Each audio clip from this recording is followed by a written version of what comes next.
Halo, selamat pagi. Apa kabar? Baik. Masih capek atau tidak capek? Tidak capek ya. Mari kita buka kitab. Hari ini Injil Markus. Injil Markus pasal 15 ayat ke-16 sampai 25.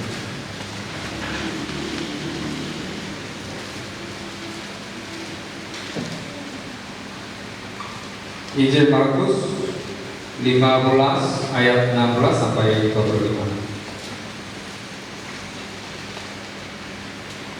Kalau sudah ketemu, mari kita baca bersama-sama ayat 16 sampai 19, 4 ayat saja. Baca bersama-sama 1, 2, 3. Kemudian saudara-saudaraku membawa Yesus ke dalam istana, yaitu dan memanggil seluruh pasukan berkumpul. Mereka mengenakan jubah ungu kepadanya, mengenyam sebuah mahkota tuli dan menaruhnya di atas kepalanya. Kemudian mereka mulai memberi hormat kepadanya. Katanya, "Salam, hai raja orang Yahudi." Mereka memukul kepadanya dengan bulu dan melutainya dan berlutut menyembahnya. Amin. Tema hari ini no cross dan no crown. Melalui teks hari ini saya ingin mengajak kita semua merenungkan firman Tuhan tentang penderitaan Yesus di kayu salib. Setelah Tuhan Yesus datang ke bumi ini, Yesus membuat banyak mukjizat bagi orang-orang yang ada di sekitar dia. Yesus menyembuhkan semua penyakit. Orang buta bisa melihat, orang tuli bisa mendengar, orang lumpuh bisa berjalan. Dan juga Yesus mengusir roh jahat. Setelah itu Yesus juga membuat mukjizat lagi. Tetapi di antara hal-hal yang dilakukan Yesus di dunia ini, hal yang terpenting yang perlu kita renungkan adalah tentang salibnya. Isi teks hari ini adalah tentang Yesus memikul salib. Baik alasan Tuhan lahir maupun alasan hidup dia selama 33 tahun di dunia ini, yaitu adalah untuk memikul salib. Karena Yesus memikul salib bagi kita semua, salib ini adalah kebanggaan dan kemuliaan kita. Tetapi sebenarnya pada zaman Yesus, salib itu adalah sebuah hukuman dan rasa sakit. Salib ini adalah cara hukuman mati Romawi untuk membunuh orang yang jahat. Cara peniliban ini adalah hal yang paling menakutkan dan menyakitkan yang pernah diciptakan manusia. Namun, Yesus menyelesaikan kehendak Tuhan bagi seluruh manusia dengan menggunakan penyaliban ini. Mari kita merenungkan bersama-sama seperti apa arti penyaliban ini. Yang pertama, penyaliban ini bukanlah penderitaan yang mudah diselesaikan. Ciri khas penyaliban adalah alat yang paling menyakitkan untuk membunuh seseorang. Saliblah yang menimbulkan rasa sakit terbesar kepada orang-orang dan membuat mereka merasakan rasa sakit itu untuk waktu yang lama. Tunggu sebentar, bikin dia. Pada salib ini, seorang tahanan dipaku pada kedua tangan dan kakinya. Ini adalah cara atau proses bagaimana tahanan dipaku sampai mati. Tahanan akan mengalami waktu yang sangat menyakit karena sudah dipaku. Kemudian dia akan merasa kesakitan dan kehausan karena lama berada dalam posisi salibkan. Coba lihat ini. Next. Bisa lihat? Ketika dia tergantung di kayu salib, tubuhnya tergantung seperti foto ini. Ketika tubuhnya tergantung di kayu salib seperti ini, posisi ini pasti mengalami sesak napas. Sebenarnya waktu lihat foto Yesus di atas kayu salib, sepertinya ini. Tapi itu tidak bisa. Kalau setelah dipaku di kayu salib, pasti tangannya dengan tangan dan dengan kakinya lelah dan jadi pasti orangnya seperti itu. Bisa dilihat yang gambarannya ini. Kalau begitu pasti tulang dananya ditekan dan juga tidak bisa bernapas. Jadi karena sakit lengan tangan dan kaki, dia lelah seperti itu. Kalau begitu dia dikena tulang dada, dia tidak bisa bernapas. Harus dia menarik dengan tangan dan mendorong kakinya, meskipun sakit sekali, untuk bernapas.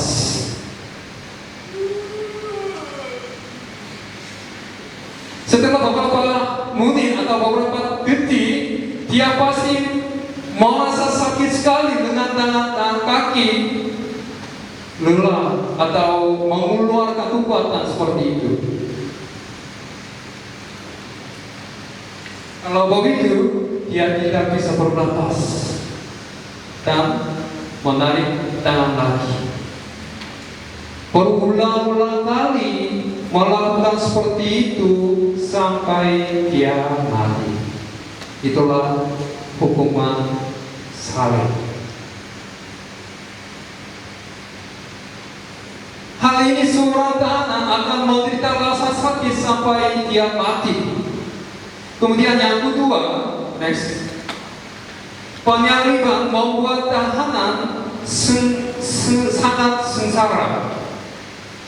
Secara khusus salib ini menginjak-injak martabat dan nilai seorang tahanan.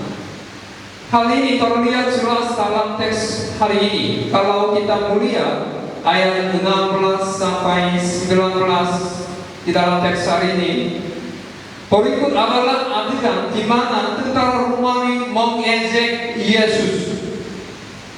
Tentara Romawi memikuli Yesus dengan bulu dan meludainya dan mengenakan jubah ungu kepadanya.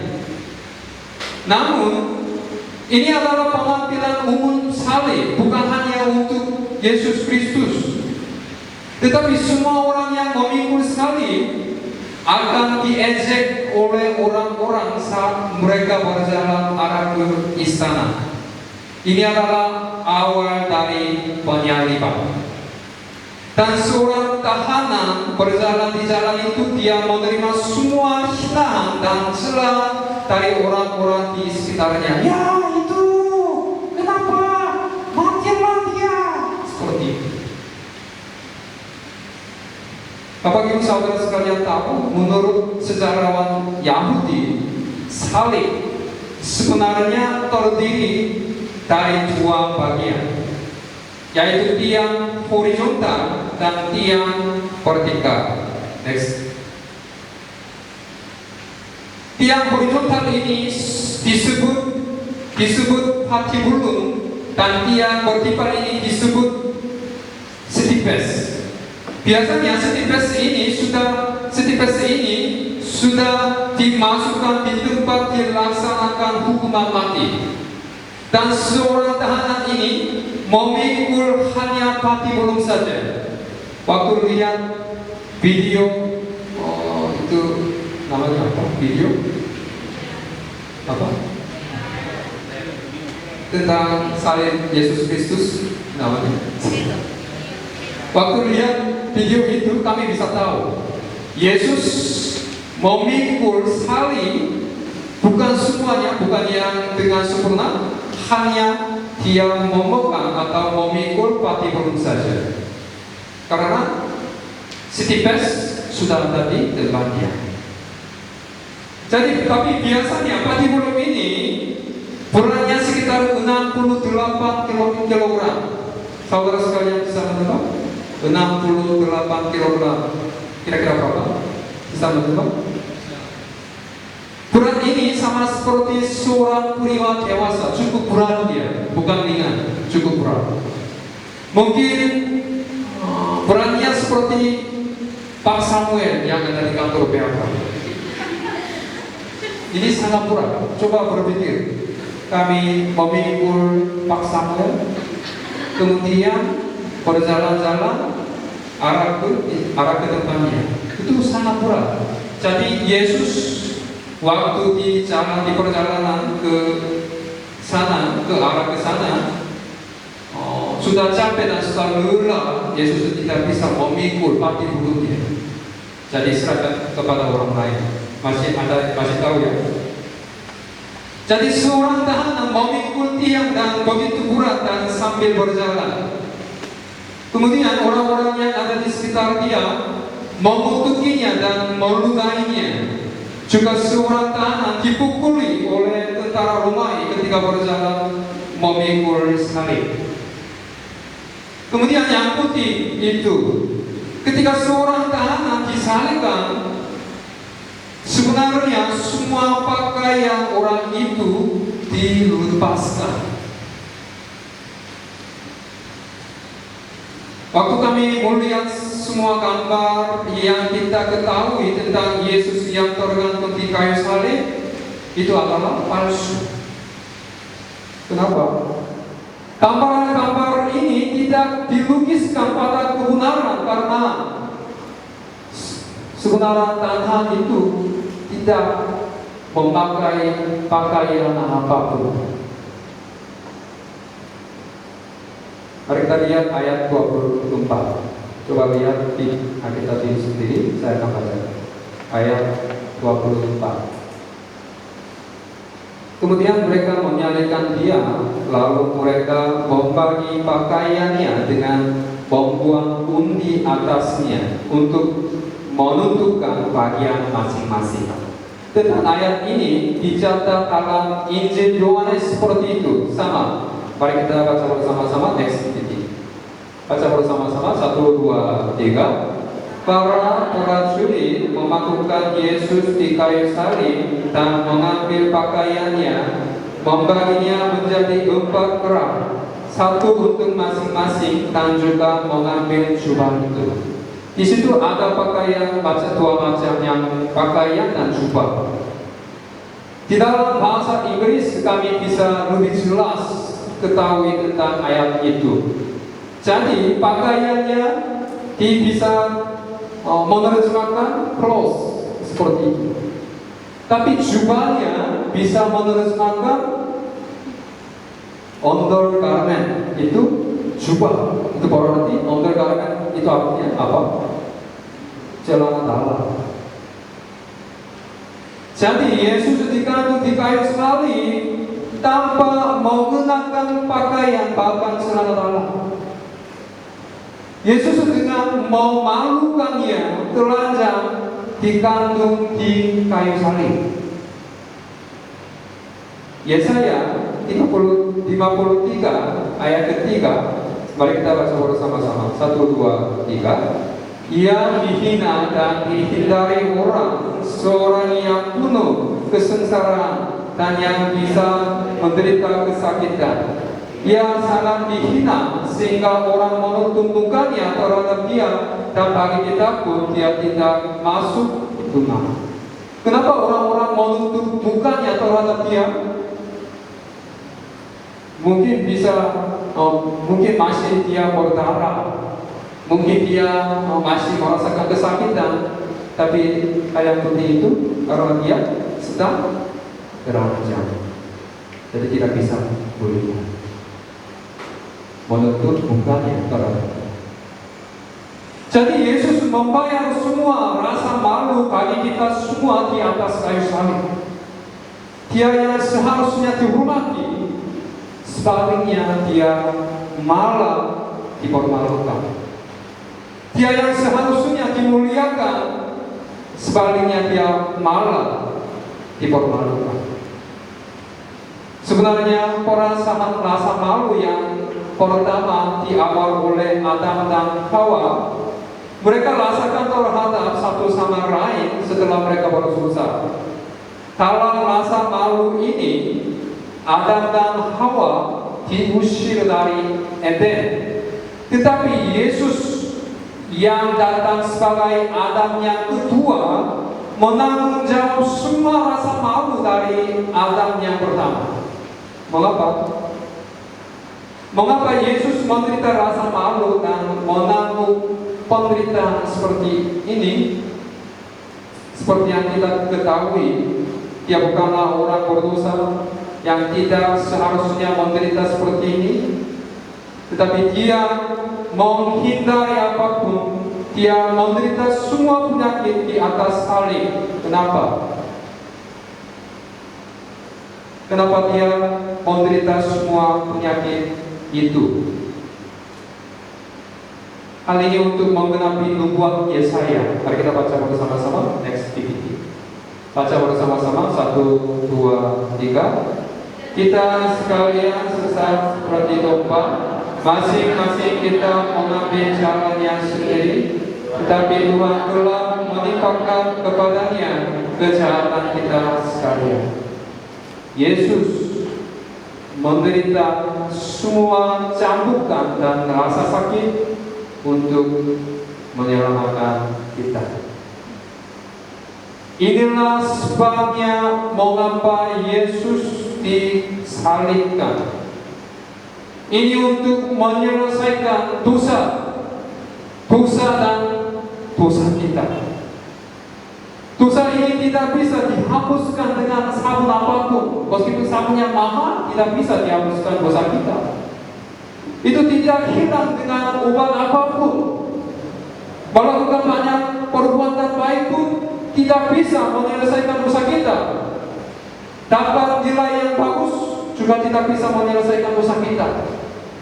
Hanya darah anak tunggal, yaitu darah Yesus Kristus di atas kayu salib, kita dapat diselamatkan.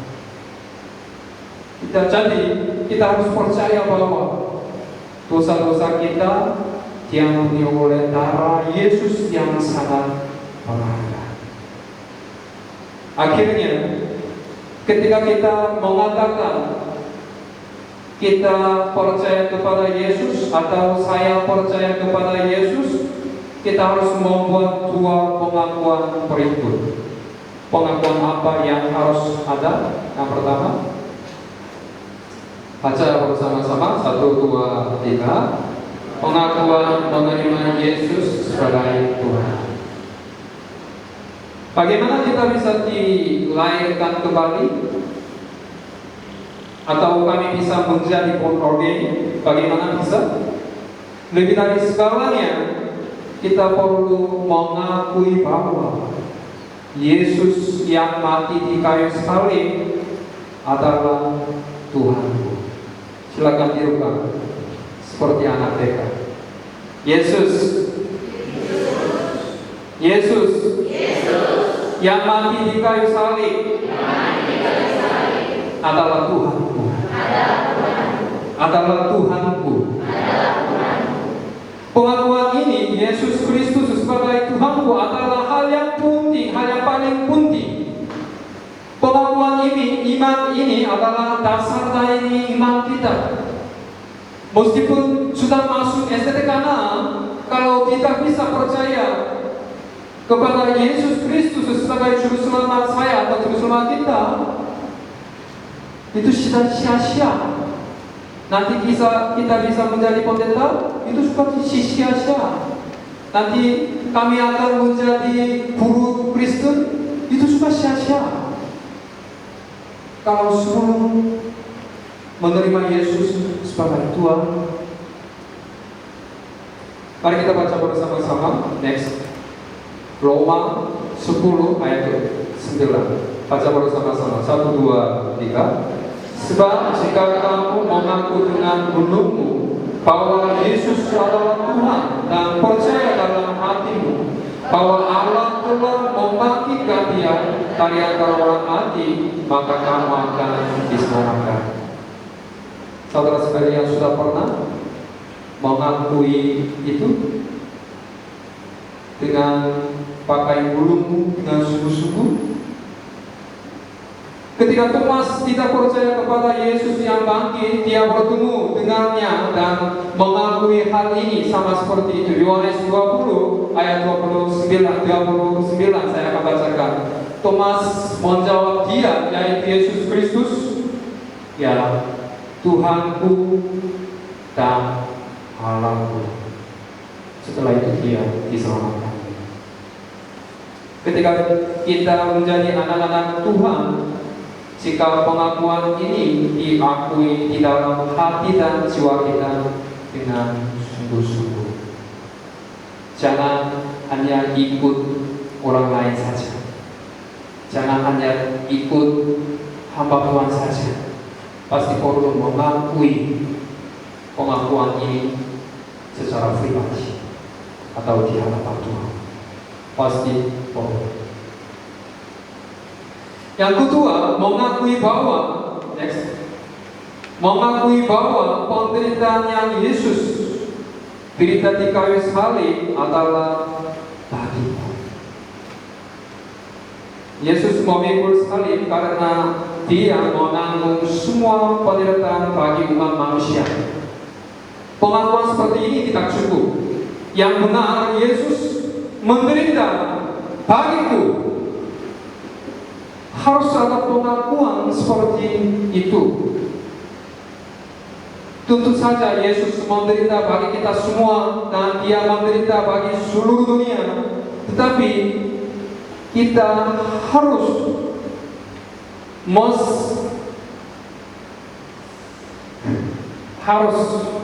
mengakui bahwa penderitaan yang Yesus derita di kayu salib adalah bagi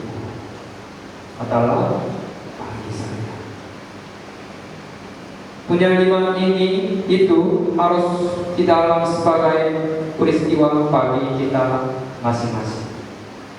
Harus ada pengakuan pribadi seperti itu. Yesus menderita bagiku, Dia meninggal bagiku, dan Dia dipermalukan bagiku. Pengakuan ini sangat penting. Ketika kita memiliki pengakuan iman pribadi ini di hadapan Tuhan, kita bisa menjadi anak-anak Tuhan. Sebenarnya di dalam gereja pun ada banyak orang yang belum diselamatkan. Kenapa? Mereka belum pernah menerima Yesus Kristus secara juru selamat Dia dengan sungguh-sungguh. Hanya ibu kebaktian saja cukup. Hanya saudara ramah datang ke gereja cukup. Sebenarnya di mata Tuhan, dari Tuhan itu tidak cukup kalau belum diterima Yesus Kristus sebagai juru selamat kita di sini. Ada sebuah cerita. Ada seorang wanita yang memiliki babi sebagai hewan peliharaan. Dia membawa babi itu ke rumahnya dan dia memandikannya dan memberi pakaian yang indah kepada babi itu, babi yang kecil. Kaki babi dicat dengan manikur dan biasa diterapkan pada wajahnya. Seorang wanita juga memberi babi kalung mutiara yang cantik, dan dia selalu hidup bersama babi ini di rumah dia. Waktu dia tidur, dia juga bersama ini. Lalu coba lihat foto di apa? Yang ini sangat cantik dia. Dia selalu membawa babi ini, babi itu.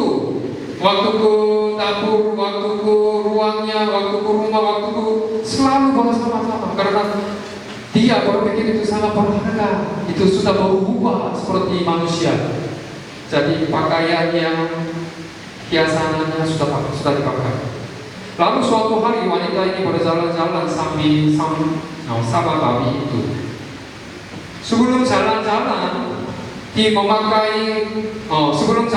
dia memakai krim tabir surya untuk menghindari kerusakan kulit babi ini dari sinar matahari. Wanita ini berjalan-jalan dengan babi sambil bernyanyi karena selalu senang bersama beliaunya. Kemudian dia melewati selokan yang mengalir melalui taman yang dilewati. Lalu tiba-tiba babi ini melalui pelompat-lompat. Kemudian babi ini berlari ke dalam selokan dan menggosok tubuhnya sama air di selokan. Babi ini juga berguling-guling di dalam selokan. Kelihatannya sangat berbahagia. Mengapa babi ini melakukan itu?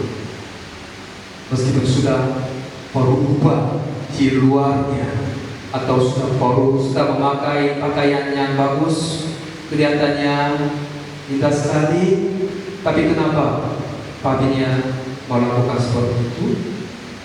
Karena itulah babi, bukan manusia. Di dalam hatinya atau karakternya tidak bisa berubah. Jadi tiba-tiba dia kembalikan seperti babi yang biasa. Tapi coba berpikir,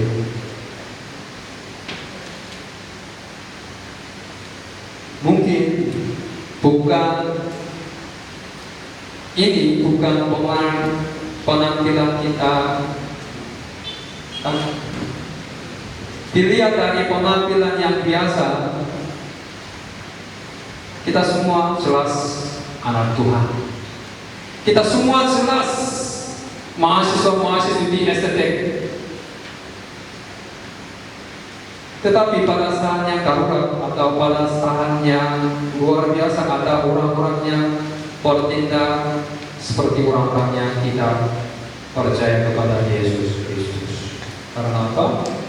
Karena dia masih belum born again. Dia masih belum percaya Yesus Kristus. Dia berbicara dan bertindak sama seperti mereka yang tidak percaya kepada Yesus waktu yang sudah terjadi darurat atau hal yang luar biasa terjadi. Dia berubah seperti beliau, seperti apa? Saya harap saudara sekalian percaya kepada Yesus Kristus sebagai penebus dosa kita dan juru selamat kita. Hari ini kita memikirkan salib Yesus Kristus sambil mulia dalam hati kita dengan sungguh-sungguh. Saya berharap saudara sekalian menerima Yesus Kristus sebagai satu-satunya juru selamat kita.